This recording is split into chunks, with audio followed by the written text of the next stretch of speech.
like to get the thank yous out of the way. First, thanks to Dave Eager and the College of Arts and Sciences for just making this grant possible. Also my advisor, Dr. Keegan.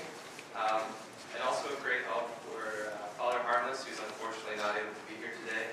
He helped a lot with some of the logistical aspects of determining Milton's theology, and Dr. Kelly, who sort of helped do the same. So, my project, like most, started with a question.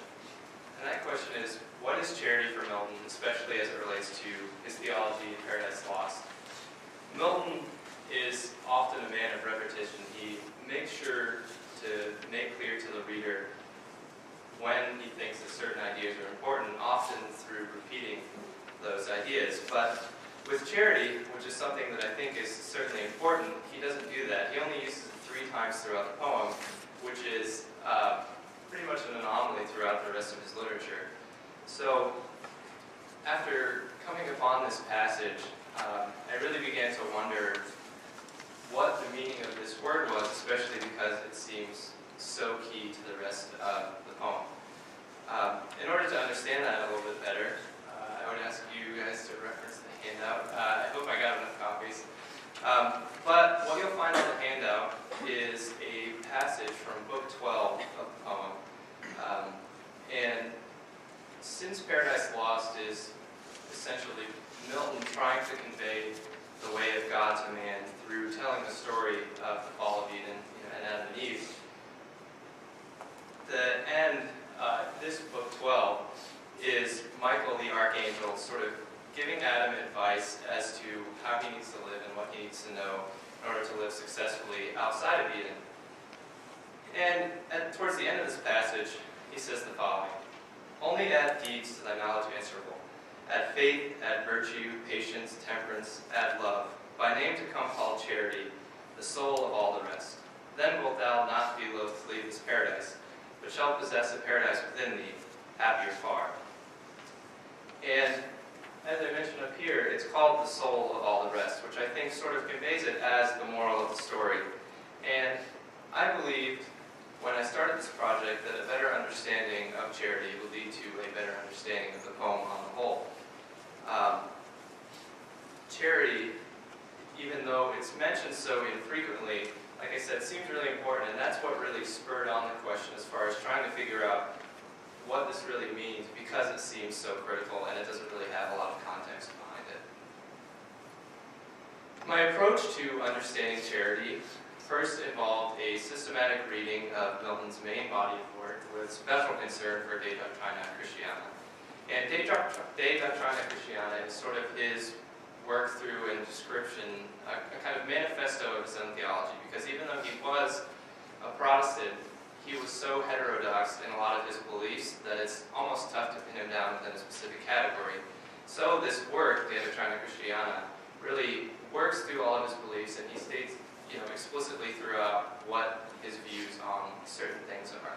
So I started with reading that because that is the work, other than Paradise Lost, that references charity the most, and I thought because he wrote it, it would sort of be a good starting point to base the rest of my research on.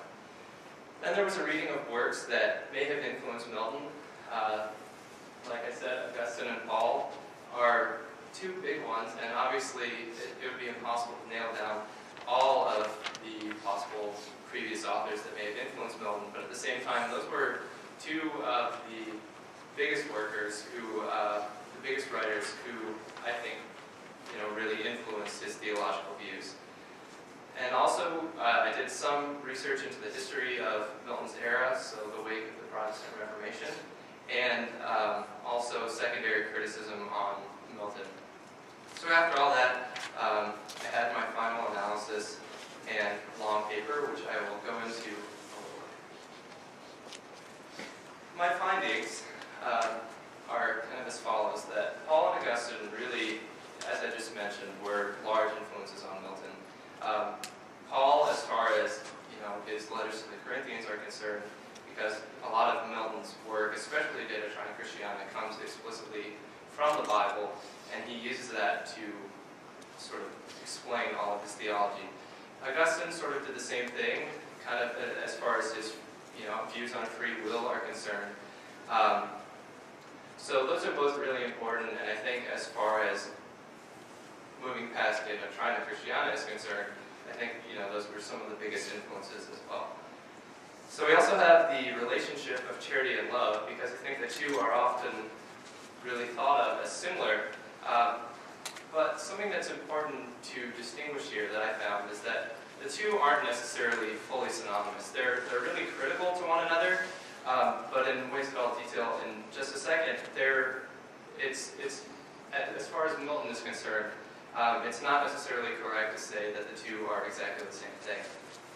So, also in trying to get a better idea of what charity is, it's sort of a starting point for faith and a successful relationship with God.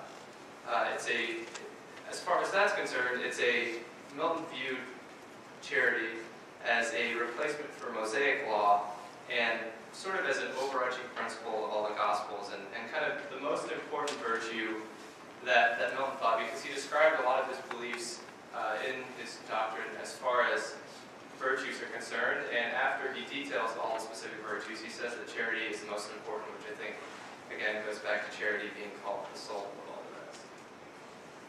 So, my conclusions, which are, in a lot of ways highly related to those previous findings, are that charity is essentially as important as I thought it to be at the beginning. It's more than just a word or basic concept, and I think in a lot of ways is really the basis for all of Milton's theology. As far as that's concerned, like I said, it's the overarching principle of all the Gospels for Milton, and he states explicitly in a lot of his works that if one isn't working in the interest of charity, then they haven't really truly succeeded faithfully. And as I detailed a little bit earlier, it involves love, but it also transcends it. So it's essentially that which motivates relationships both with humans and, more importantly, with God, but generally acting in the interest of love. So I think, the thing that's important, like I said, is love is really critical.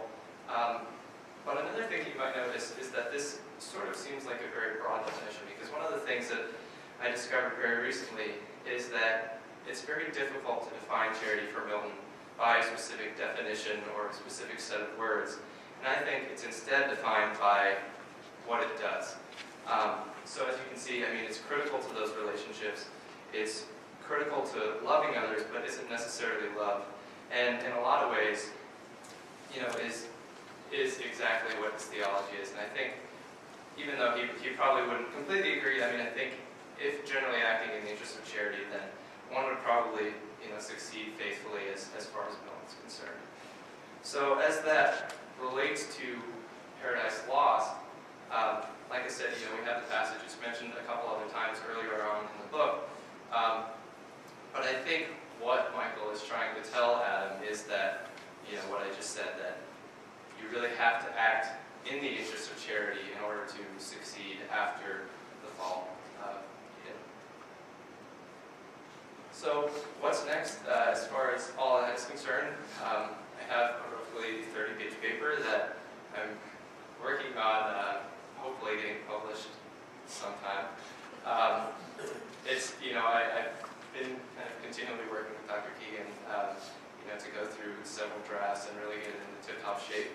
But that was really the big product of everything that I did this summer. But related to that, I'm hoping eventually to maybe present this at a conference. There's an annual Milton conference that's in the spring. I'm not sure about this spring, but certainly in the spring of our senior year. And there's lots of youth undergraduate research conferences that would be interested in this kind of thing.